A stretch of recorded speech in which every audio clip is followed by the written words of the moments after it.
జై శ్రీరామ్, జై జై శ్రీరామ్. అందరికీ హనుమత్ జయంతి శుభాకాంక్షలు. నా పేరు కొంపెల్ల వెంకట సత్య సుబ్రాయ శాస్త్రి, కాతేరు బ్రాహ్మణ అగ్రహారం వాసిని. ఇప్పుడు నేను ఇక్కడ ఒక చిన్న వాక్యం చెప్పదలుచుకున్నాను.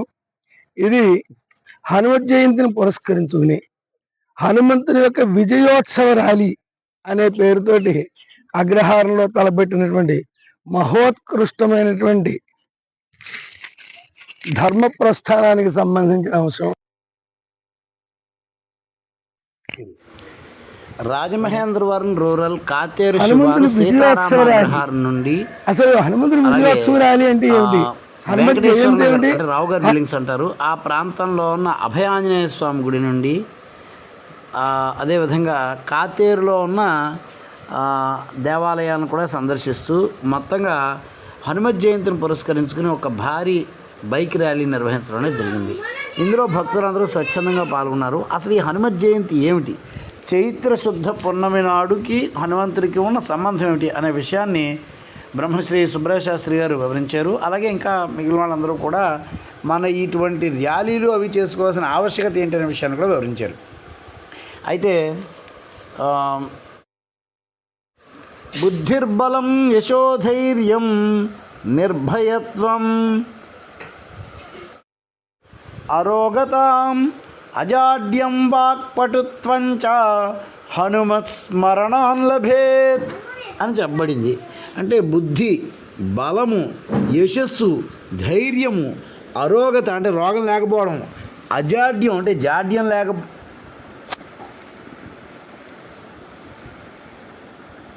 జాడ్యం లేకపోవడం, వాక్పటుత్వం అంటే మాట్లాడే మాటలో బలం, హనుమత్ స్మరణాలు లభేత్, ఇవన్నీ కూడా హనుమంతుని స్మరిస్తే చాలు లభిస్తాయని చెప్పారు. అయితే హనుమంతుని ప్రత్యక్షంగా జై హనుమాన్, జై వీరాంజనేయ అనే దానికన్నా జై శ్రీరాముని పొగిడితే అత్యంత సంతృప్తిని పొందుతాడు అని చెప్పుకోవడం జరుగుతుంది. సరే, ఇప్పుడు ఈ హనుమత్ జయంతి ఏమిటంటే, శ్రీరామచంద్రుడు సీతామ్మవారిని వెతుక్కుంటూ వెళ్ళినప్పుడు ఈ హనుమంతుడు కనిపించడం, ఆ హనుమంతుడు కనిపించిన తర్వాత హనుమంతుడిని సహకారంగా తీసుకుని చివరికి రావణ సంహారం చేసి సీతామ్మవారిని దక్కించుకోవడం, అక్కడి నుంచి మళ్ళీ తిరిగి రావడం అనేది జరిగింది. ఈ కార్యక్రమం మొత్తం కూడా హనుమంతుని యొక్క ప్రోద్బలంతో, హనుమంతుని యొక్క శక్తి చేత మాత్రమే నిర్వహించబడింది. ఎందుకంటే హనుమంతుడు అమ్మవారు ఎక్కడున్నాడో జాడ కనుక్కొని వచ్చాడు, లంకలో అమ్మవారు ఉన్నారన్న విషయాన్ని కనుక్కొని వచ్చాడు, ఆవిడ అవస్థను చెప్పాడు. అలాగే చూసి రమ్మంటే లంక వాసులందరికీ కూడా ఒక వానరం శ్రీరాముని సారథ్యంలో ఉంటే ఎలా ఉంటుంది అని చూపించడం కోసం లంకానగరం మొత్తాన్ని దహించి చూపించాడు. అంటే హనుమంతుడితో ఆడుకుందామని చూస్తే లంకానగరాన్ని మొత్తం దహించి వచ్చాడు. అలాగే లక్ష్మణుడు మోర్చిపోయినప్పుడు సంజీవని పర్వతాన్ని తీసుకొచ్చి మళ్ళీ ఆయనకు పునర్జన్మను కల్పించాడు. ఇలా ఒక రకం కాదు, అన్ని రకాల పనులకి, అంటే సీతామ్మవారిని సాధించుకుని రావడం అనే ఈ మహాకార్యంలో శ్రీరాముడికి పరిపూర్ణంగా సహకరించింది హనుమంతుడు. ఈ విజయం ఆయనది అని చెప్పి హనుమంతుడు వలన జరిగిన ఈ కార్యక్రమం అని చెప్పేసి హనుమంతుడిని ప్రత్యేకంగా పూజించుకోవడం కోసం ఈరోజు నిర్ణయించడమే జరిగింది. అందువల్ల దీన్ని హనుమత్ జయంతి అని కొంతమంది అంటారు. ఉత్తర భారతదేశం వాళ్ళు హనుమత్ జయంతిగా జరుపుకుంటారు. మన దగ్గర హనుమత్ విజయోత్సవ యాత్ర అని చెప్పేసి అంటూ ఉంటారు. అంటే విజయోత్సవం అనమాట, హనుమంతుడి యొక్క విజయోత్సవం. ఈ విజయం మొత్తం హనుమంతుడిదే అని చెప్పడం కోసం జరిగిన ఈ కార్యక్రమం అన్నమాట. అయితే ఈ నాడు అంటే ఈ చైత్ర శుద్ధ పౌర్ణమికి ముందు రోజు ఆయన చతుర్దశి నాడు దేశవ్యాప్తంగా ర్యాలీలు నిర్వహించడం అనేది జరుగుతూ ఉంటుంది. దీన్ని హనుమత్ శోభాయాత్ర అంటూ ఉంటారు, హనుమత్ జయంతి ఉత్సవం అని కూడా అంటూ ఉంటారు. ఈ విధంగా ఈ ఉత్సవాన్ని ఈసారి రాజమహేంద్రవరం రూరల్ కాతేరు శివారు సీతారామాగ్రహారం నుండి మొదలుపెట్టి రావు గారి బిల్డింగ్స్, అలాగే కాతేరులో ఉన్న ప్రముఖ దేవాలయాలన్నింటినీ కూడా కవర్ చేసుకుంటూ జై శ్రీరామ్, జై హనుమాన్ నినాదాలతోటి చేయడం అనేది జరిగింది. అయితే ఈ విషయాలన్నిటికీ కూడా హనుమంతుడు అనేవాడు చాలా జ్ఞాని, చాలా బుద్ధిమంతుడు, చాలా గొప్పవాడు. ఎందుకంటే హనుమంతుడు చూడగానే శ్రీరాముడి దగ్గర రామచంద్రుడు ఇద్దరు వస్తుంటే హనుమంతుడు వాళ్ళకి ఎదురుపడ్డాట, మారువేషంలో ఎదురుపడి ఆయన మాట్లాడిన తర్వాత హనుమంతుడు ఒక మాట అన్నట్ట, శ్రీరాముడు ఒక మాట అన్నట్ట, ఈయన లక్ష్మణుడు అన్నట్ట, ఈయన ఒక్క పదం కూడా అపశబ్దం చెప్పలేదు అంటే ఈయన చాలా పెద్ద వ్యాకరణ పండితులు అయి ఉంటాడు అన్నట్ట. అనగానే శ్రీరాముడు ఈయన ఎవరో కాదు హనుమంతుడు, హనుమ ఇంక మారువేషం మారి మామూలుగా ఉండు అని చెప్పేసి అన్నట్టు. అంటే హనుమంతుని యొక్క ఉనికిని గుర్తించగలిగేది శ్రీరాముడు. అంటే శ్రీరాముడిని తలుచుకుంటే చాలు హనుమంతుడు వస్తాడు. హనుమంతుని స్మరిస్తే చాలు హనుమంతుని యొక్క శక్తి మొత్తం అక్కడ ప్రాంతం అంతా వ్యాపించి దుష్ట శిక్షణ చేస్తుంది అనేది మనందరం కూడా చెప్పుకునేది అనమాట. అందువల్ల అందరూ కూడా హనుమంతుని విజయోత్సవ ర్యాలీని ఇలా హనుమత్ జయంతి అనే ఈ చైత్రశుద్ధ పున్నమి నాడే కాకుండా ఇంచుమించు నెలకు ఒక్కసారైనా సరే హనుమత్ జయంతి ఇలా విజయోత్సవ ర్యాలీలను జరిపినట్లయితే అందరిలోనూ కూడా శక్తి, అందరిలోనూ కూడా బుద్ధి, అందరిలోనూ కూడా వాక్పటుత్వం, ఇలా అన్ని రకాల శక్తులు కూడా సమకూరుతాయి. అందుకని శ్రీరాముడి యొక్క అనుగ్రహంతో శ్రీరామ రక్ష సర్వజగద్ రక్ష అన్నారు. ఆ రక్షణ కూడా కలుగుతుంది. అలాగే హనుమంతుడు ఇంకొక విషయం చెప్పడం జరిగింది. ఏమిటంటే అందరూ ధర్మం అంటూ ఉంటారు. ఏమిటి ధర్మం ఏమిటి ధర్మం అని ఆయన ప్రశ్నిస్తూ ఒకటే మాట చెప్పాడు, రామో విగ్రహవాన్ ధర్మ. రామ అనే శబ్దమే ధర్మం. మనం ఏం చేయక్కర్లేదు. ధర్మం అంటే ఏమిటో తెలియలేదు అనిపిస్తే రామనామని చెప్పిస్తూ ఉండండి, అదే ధర్మం. మనం ఏం చేయాలో అప్పుడు నిర్ణయం చెప్తుంది. మనం ఏం చేయాలి ఎలా చేయాలి అనే మనకి దిశానిర్దేశం చేయగలిగే శక్తి ఏదైతే ఉందో అదే శ్రీరామనామము అని చెప్పి, అంచేత ఈ విధమైన ర్యాలీలు అందరూ కూడా నిర్వహించాలని చెప్పి బ్రహ్మశ్రీ వేదమూర్తులైన కొంపెల సుబ్బరాయ శాస్త్రి గారు ఈ సందర్భంగా అందరికీ కూడా సందేశం వేయడం అనేది జరిగింది. దీన్ని స్ఫూర్తిగా తీసుకుని ప్రతి ప్రాంతంలోనూ కూడా హనుమంతుని యొక్క విగ్రహాలను ఏర్పాటు చేసే వ్యవస్థని అందరూ కూడా అలవాటు చేసుకోవాలన్నారు. ఎందుకంటే హనుమంతుడు చిరంజీవి, అష్ట చిరంజీవులలో ఒకడైన హనుమంతుడిని ఎక్కడ పడితే అక్కడ ఆయన ఉంటాడు. కాకపోతే ఆయనకు ఒక విగ్రహం కనిపిస్తే చాలా విగ్రహంలో ఆయన ఆవాహనం అయిపోతాడు. ఆయన్ని ప్రత్యేకించి ఆవాహనం చేయవలసిన పని లేదు. ఒక విగ్రహం పెట్టామంటే ఆ విగ్రహంలోకి ఆయనంతటా ఆయనే వచ్చేసి అక్కడ చేరిపోయి అక్కడ ఉండే దుష్ట శిక్షణ చేస్తూ ఉంటాడు. ఇదే విశ్వాసంతో దేశవ్యాప్తంగా మీకు ఎక్కడ చూసినా హనుమంతుని యొక్క భారీ విగ్రహాల నుంచి అతి భారీ విగ్రహాల వరకు కూడా ఏర్పాటు చేస్తూ ఉంటారు.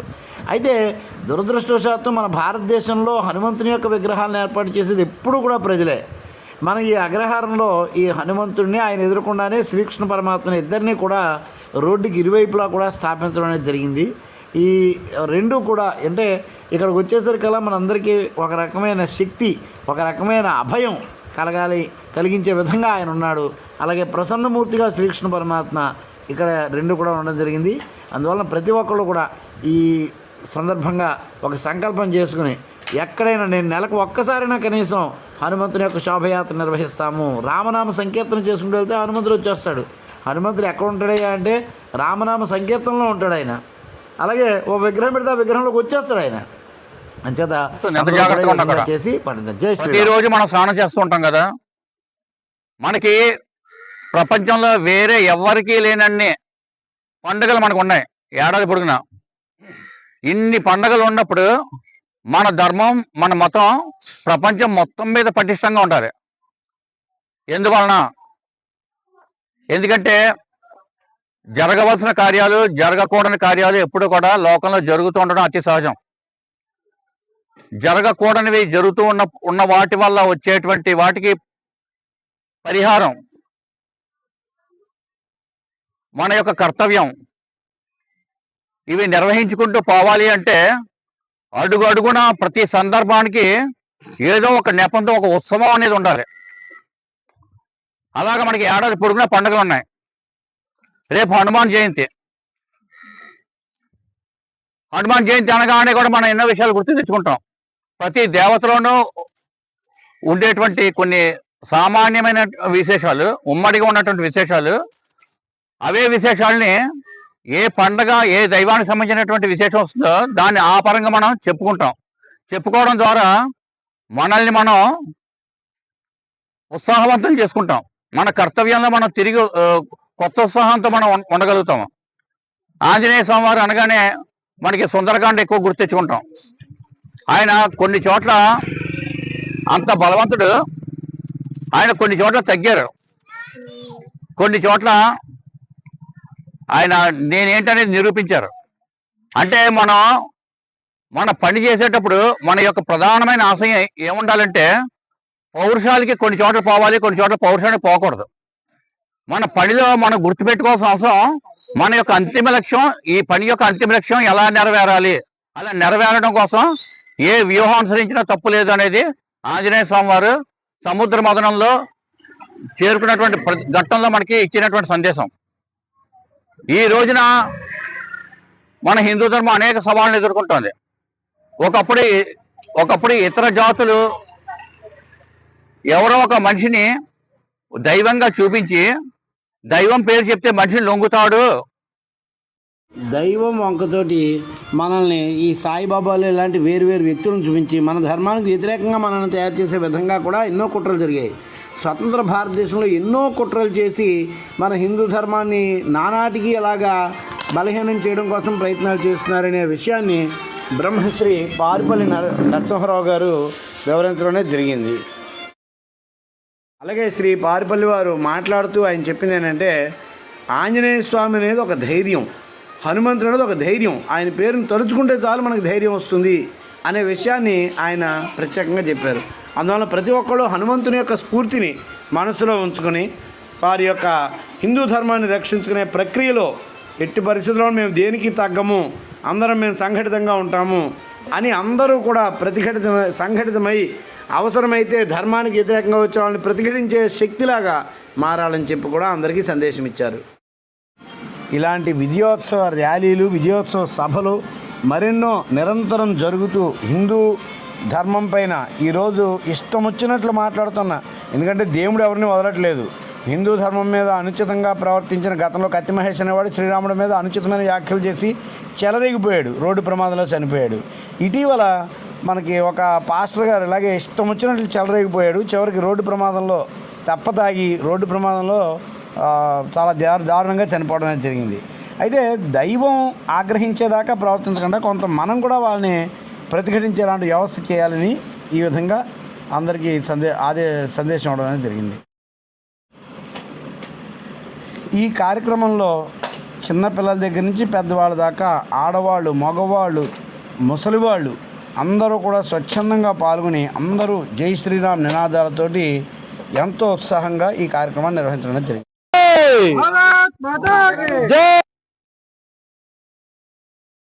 ప్రతి పౌరుడు అలాగే ప్రతి మహిళ, హిందువులు అన్నవారు అందరూ కూడా మన హిందూ ధర్మాన్ని పాటించి ప్రతి ఒక్కళ్ళు కూడా శ్రీరామునే కాదు ప్రతి మన దేవుళ్ళందరినీ కూడా గౌరవంగా చూసుకుంటూ ప్రతి మహిళ కూడా అందరినీ కూడా ఆదరిస్తూ ఉండాలని చెప్పేసి కోరుకుంటున్నాను. జై శ్రీరామ్.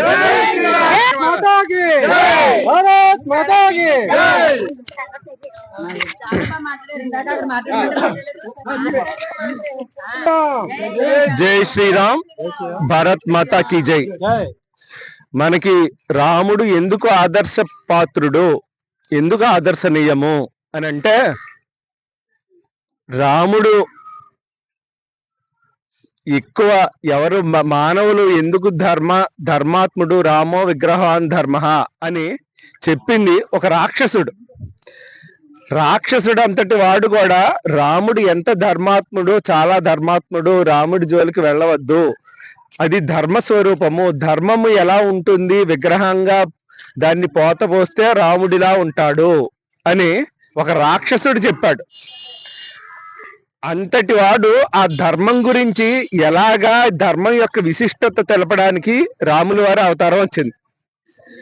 మనం ధర్మము అంటే ఏమిటి, సామాన్య మానవుడికి అర్థం అయ్యేట్లాగా చెప్పాలి అని అంటే, ఏ పని ప్రతి ఒక్క మానవుడు ఏ పని చేయాలో అదే ధర్మం, తన యొక్క విధిని నిర్వర్తించడమే ధర్మము. ప్రతి ఒక్క మానవుడి ధర్మం ఏంటి, ఏం చేస్తున్నారు, ఒక తండ్రిగా, ఒక కొడుకుగా, ఒక భర్తగా ఎలా చేస్తుంటామో అలాగే మన యొక్క ధర్మాన్ని, మన యొక్క హిందూ మతాన్ని ఒక పౌరుడిగా ఈ దేశాన్ని ఎలా కాపాడుకోవాలో అది కూడా ఒక ధర్మము. ఒక పౌరుడిగా ఈ దేశం యొక్క సౌఖ్యాన్ని, ఈ దేశం యొక్క రక్షణను మనం కోరుతూ, అలాగే మన యొక్క మతాన్ని కాపాడుకుంటూ మన నిర్వహించవలసినటువంటి ధర్మాన్ని తెలియజేస్తుంది. ఈ ధర్మం యొక్క విశిష్టత మనం ప్రతి ఒక్కరూ కూడా వారికి ఎంత సమయం కుదిరితే అంత సమయము ధర్మానికి, దేశానికి కూడా వినియోగించాలి. అదే ప్రతి ఒక్కరి యొక్క ధర్మం. ఈ దేశ పౌరుడైనటువంటి ప్రతి ఒక్కరి ధర్మము ఎంతో కొంత సమయాన్ని కేటాయించాలి మన యొక్క ధర్మం గురించి. జై శ్రీరామ్. జై శ్రీరామ్. జై శ్రీరామ్. భారత్ మాతా కీ జై. పరమ పూజ్య సద్గురు శివానందమూర్తి గారు ఒక మాట తరచూ చెబుతూ ఉంటారు. దేశభక్తి లేని దైవభక్తి, దైవభక్తి లేని దేశభక్తి నిరుపయోగము అని.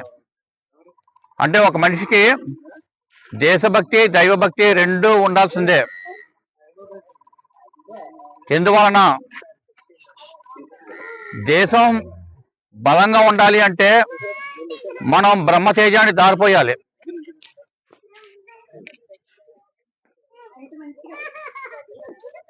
దేశం బలంగా ఉంటేనే మన పూజలు, మన వ్రతాలు, మన పుణ్యకార్యాలు మనం చేసుకోగలుగుతాం.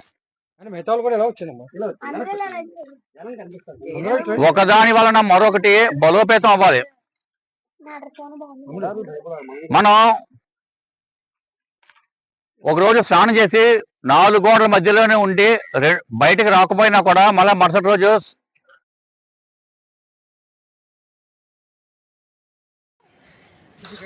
అందరికీ నమస్కారం అండి. ఈవేళ రోజున మనం ఒక హిందువుగా రోడ్డు మీకు వచ్చి కూడా ధైర్యంగా మనం జై శ్రీరామ్ అనలేకపోతున్నాం. అందరూ చక్కగా ఎవరి మతం వాళ్ళు చాలా చక్కగా అన్నీ చెప్పుకోగలుగుతున్నారు. కానీ మనం మాత్రం ధైర్యంగా ఎదురుకు రాలేం. మన పండుగ అయినా నోరు మూసి కూర్చోవాలి. ప్రతి వాళ్ళు కూడా మీకు అన్ని పండుగలే అన్నారనుకోండి, దానికి కూడా సమాధానం చెప్పలేం. కానీ హిందూ అనేవాళ్ళు ప్రకృతిని ఆరాధ్య దైవంగా పూజిస్తారనే విషయం ఎంతమంది తెలుసండి? మనం ఒక జంతువులను పూజిస్తాం, అలాగే మనం పచ్చని ప్రకృతిని పూజిస్తాం, అలాగే ఒక పావుని పూజిస్తాము, ఎలకను కూడా పూజిస్తామండి. ప్రతి దాన్ని పూజించడం అనేది మన ధర్మం.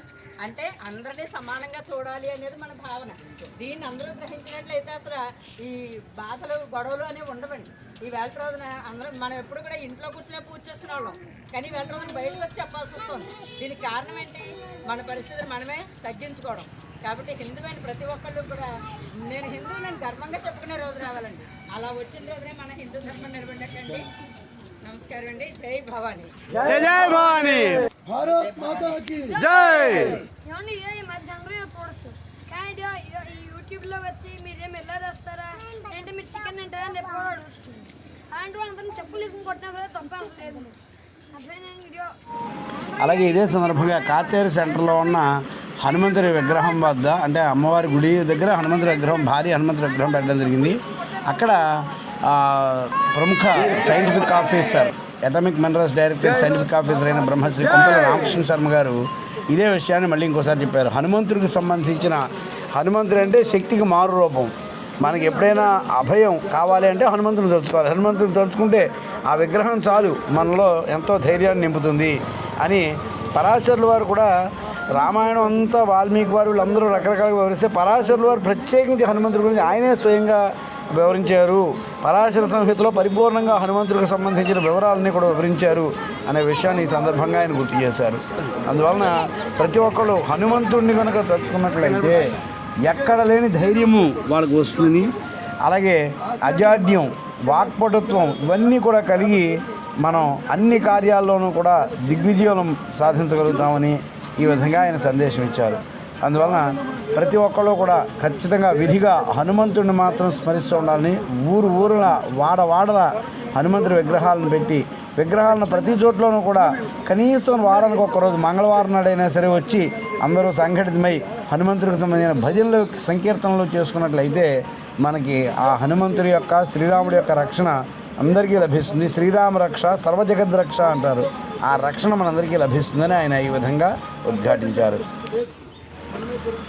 ఈ కార్యక్రమంలో ముఖ్యంగా కాతేరు సీతారామ అగ్రహారానికి సంబంధించిన కొంపల్ల వారు, అలాగే పిడపర్తి వారు, అలాగే దేవరకొండ వారు, అలాగే ఇంకా పట్నాల సూరిబాబు గారు, పారిపల్లి నరసింహారావు గారు, తెనకెళ్ళ రిషి గారు, ఇలా చాలామంది, చిలుకూరి విశ్వనాథం గారు పిల్లలతో సహా, కొంపెల చిలుకూరి పద్మావతి గారు, అలాగే గరిమెళ్ళ పవన్ గారు, ఇలాగా అందరూ కూడా ఎంతో ఉత్సాహంగా, ఎంతో ఆనందోత్సాహాలతోటి పాల్గొనడం అనేది జరిగింది. ఇటువంటి విజయోత్సవాలు, ఎందుకంటే ఇప్పుడు హిందూ ధర్మం మీద చాలా దాడులు జరుగుతున్నాయి. ఈ దాడులను ప్రభుత్వం కూడా ప్రతిఘటించలేకపోతుంది. ప్రభుత్వం కూడా ఆపట్లేదు, అర్థమవుతుంది మనకు స్పష్టంగా. అందువలన వీటన్నింటినీ మనమే ప్రతిఘటించుకోవాలి. హిందూ ధర్మానికి సంబంధించిన, ఎందుకంటే ఎవరి ధర్మాన్ని వాళ్ళు పాటించుకోమని భారతదేశంలో ఒక స్వేచ్ఛను ఇచ్చారు. ఇస్తే ప్రతి ఒక్కరు కూడా హిందూ ధర్మం మీద ఇష్టం వచ్చినట్లు అనుచితంగా వ్యాఖ్యలు చేయడం, అనుచితంగా ప్రవర్తించడం చేస్తున్నారు. అందుకని ఆ పరిస్థితిని అధిగమించాలి అని చెప్పేసి ఈ సందర్భంగా ప్రతి ఒక్కళ్ళు కూడా ఉద్ఘాటించడం జరిగింది. మహిళలు కూడా ఎంతో ఉత్సాహంగా పాల్గొన్నారు, ముసలివారు ఉత్సాహంగా పాల్గొన్నారు. అలాగే రోడ్డు మీద వెళ్తున్న ప్రతి ఒక్కళ్ళు కూడా ఈ కార్యక్రమంలో స్వచ్ఛందంగా వచ్చి పాల్గొని జై శ్రీరామ్, జై హనుమాన్, జై శివాజీ, జై సంభాజీ ఇటువంటి నినాదాలతోటి ఈ రాజమహేంద్రవరం రూరల్ కాతేరు శివారు నుంచి మొదలుపెట్టి కాతేరు ఈ ప్రాంతాలన్నీ కూడా మారుమోగిపోయి హనుమద్ విజయోత్సవం ర్యాలీ అనేది చాలా ఉత్సాహవంతంగా జరిగింది. అందరిలోనూ కూడా భక్తిభావాన్ని, భక్తి ఉత్తేజాన్ని కలిగించడం అనేది జరిగింది. జ్ఞానం ఉంటుంది అని బ్రహ్మగారు హనుమంతుడు చెప్పారు. ప్రతి ఊళ్ళోనే ఆయన విగ్రహం ఉండాలి, ప్రతి వీధిలోనే ఆయన విగ్రహం ఉండాలి. ఇలా ఆయన విగ్రహం చూస్తే రాక్షసులు పారిపోతారు, మనం దగ్గర ఉంటాం. ఈ రకంగా మన మతానికి, మన ధర్మాన్ని మనం కాపాడుకోవడం కోసం మనకు హనుమంతుడు కీలకం. కాబట్టి హనుమంతుడి యొక్క ఉత్సవాన్ని ఖచ్చితంగా జరుపుకోవాలని అనుకోవడం, అందరూ సహకరించడం, వేళ ఈ ఉత్సవం చేసుకుంటూ ఇక్కడ దాకా రాగలిగాం. మళ్ళీ మేము ఆ గుడి దాకా ఉత్సవంగా ర్యాలీ చేసుకుంటూ వెళ్తాం. భవిష్యత్తులో కూడా ఇలా ర్యాలీలు చేసుకుంటూ మన ఐకమత్యాన్ని మనం ఇచ్చేసుకునే ప్రయత్నం చేస్తూ ఉండాలని కోరుకుంటున్నాం. భారత్ మాతాకి జై. దేవుడితో మరి ఆ భయం ఎలా వచ్చిందో నాకు అర్థం కావట్లేదు.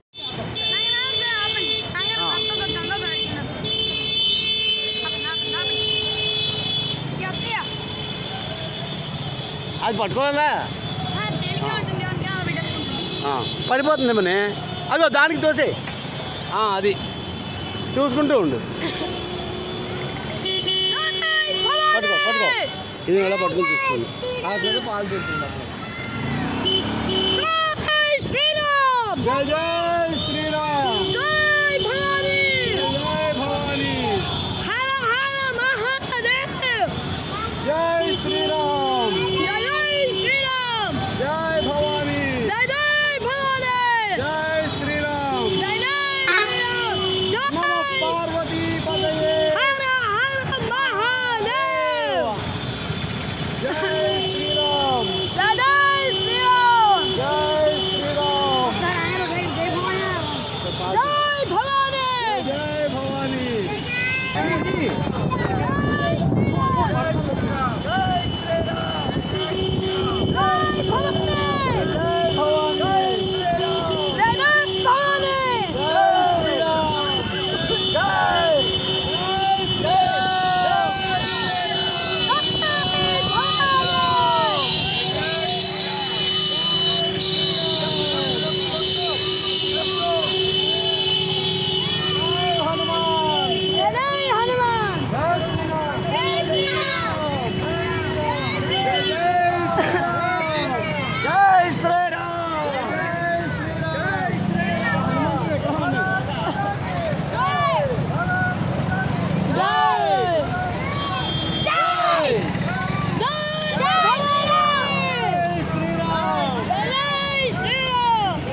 జై జై జై జై భవానీ జై జై శివాజీ జై జై శివాజీ జై భవానీ వీర శివాజీ వీర శివాజీ వీర శివాజీ వీర శివాజీ జై భవానీ జై జై భవానీ జై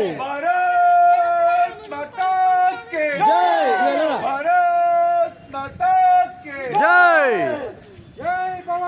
జై జై భవానీ జై జై శివాజీ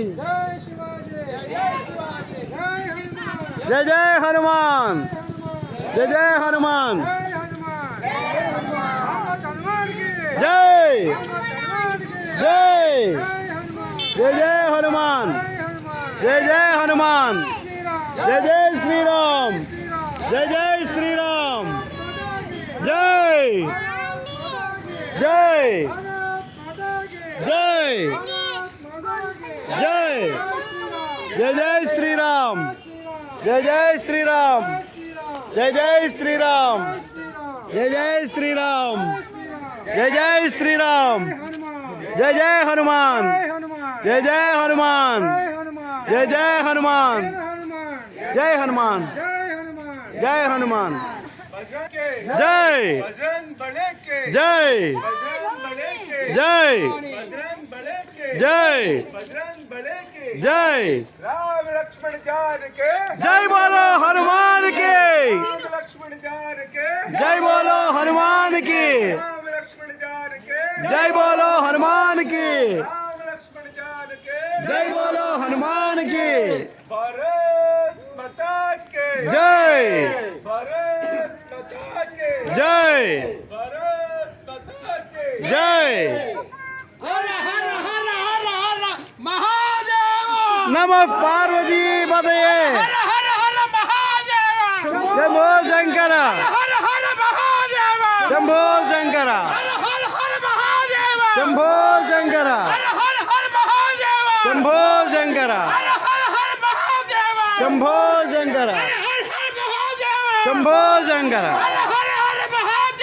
శంభో శంకర శంభో శంకర శంభో శంకర జయ జయ శ్రీరామ్ జయ జయ శ్రీరామ్ జయ జయ శ్రీరామ్ జయ జయ శ్రీరామ్ జయ జయ హనుమాన్ జయ జయ హనుమాన్ జయ జయ హనుమాన్ జయ జయ హనుమాన్ जय श्री राम జయ జయ శ్రీరామ్ श्री राम జయ జయ శ్రీరామ్ हनुमान जय हनुमान जय हनुमान जय हनुमान भारत माता की జై